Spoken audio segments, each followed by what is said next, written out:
చదివి వినిపిస్తా.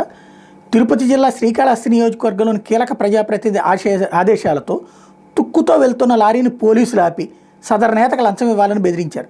వ్యవహారం ఢిల్లీలోని కేంద్ర హోంశాఖ కార్యాలయానికి చేరడంతో వాళ్ళు రాష్ట్ర పోలీసు ఉన్నతాధికారులు సీఎంఓకి సమాచారం ఇచ్చారు. వెంటనే అనంతపురం డీఐజీ పేముషి వాజ్పేయి రంగంలోకి దిగి బాధ్యులైన సిఐఎస్ఐని అనంతపురంలోని కార్యాలయానికి పిలిపించారు. విశ్వసనీయ వర్గాల సమాచారం మేరకు రేణిగుంట ఏర్పేడు మండలాల్లోని ఈఎంసీ 1-2 పరిధిలోని పరిశ్రమల నుంచి ఏర్పేడు మండలం వికృతమాల్లోని వ్యాపారి తుక్కు కొనుగోలు చేసి చెన్నైకి తరలిస్తున్నారు. వ్యాపారం సజావుగా సాగాలంటే నెలకి 50 లక్షలు ఇవ్వాలని ఓ ముఖ్య ప్రజాప్రతినిధి అడగ్గా వ్యాపారం అంగీకరించలేదు. ఎలాగైనా వాళ్ళ నుంచి డబ్బులు వసూలు చేయాలని సదరు నేత భావించి పోలీసులను పురమాయించారు. 4 రోజుల క్రితం రేణిగుంట గ్రామీణ సీఐ మురళీకృష్ణ గాజుల మండ్యం ఎస్ఐ సుధాకర్ రంగంలోకి దిగి స్థానిక కేఎల్ఎం ఆసుపత్రి కూడల వద్ద వాహనాలు నిలిపి తనిఖీలు చేపట్టారు. తుక్కుతో వెళ్తున్న లారీని గంట పాటు ఆపితే డ్రైవర్ ఢిల్లీలోని పరిశ్రమ ఉన్నతాధికారులకు సమాచారం ఇచ్చారు. వాళ్ళు వెంటనే కేంద్ర హోంమంత్రి కార్యాలయం దృష్టికి తీసుకెళ్తే చర్యలు తీసుకోవాలని అమరావతిలోని పోలీసు ఉన్నతాధికారులకు సూచించారు. డీఐజీ షేముకి బాజ్పేయి విచారణ నిమిత్తం సీఎం మురళీకృష్ణ ఎస్ఐ సుధాకర్ని అనంతపురం రావాలని ఆదేశించారు. 4 రోజులుగా వాళ్ళిద్దరు అనంతపురంలో ఉన్నారని సమాచారం. ప్రజాప్రతినిధి అత్యాశతో 2 అధికారులు అవినీతి మకిలి అందింది. ఇది ఎక్కడేశారో తెలుసా? ఈనాడులో 13వ పేజీలో నేషనల్ న్యూస్లో రాశారు. అసలు విషయం ఏంటి?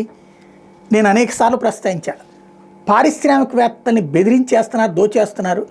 ఒక పరిశ్రమ నుంచి సరుకు తయారయ్యి పోర్టుకి వెళ్తుందంటే ఇక్కడ సరుకు తయారు చేసే చోట్ల డబ్బులు ఇవ్వాలట. దారిన ఆ పోర్టుకి వెళ్ళే దారిలో ఉన్నటువంటి ఒక్కొక్క ఎమ్మెల్యే వాళ్ళు కూడా డబ్బులు వసూలు చేస్తున్నారట.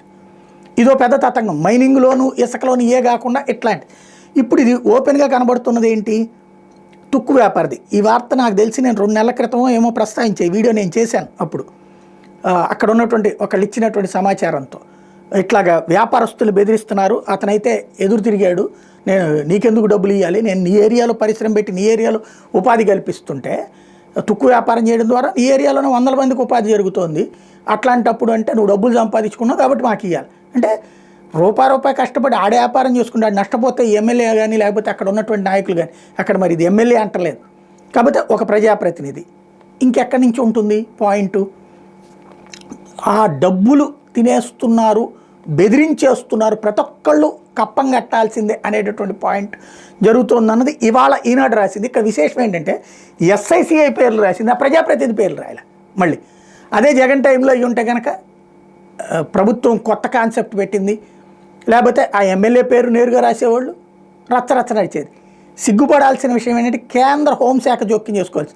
ఇప్పుడు రాష్ట్రంలో ఉన్న పారిశ్రామికవేత్తలు, వ్యాపారస్తులు ఎవరైతే ఆల్రెడీ పెట్టుబడులు పెట్టి వ్యాపారాలు కొనసాగిస్తూ ఇట్లాంటి ఒత్తిళ్ళు ఎదుర్కొనే వాళ్ళకి ఇది ఒక మంచి సలహా.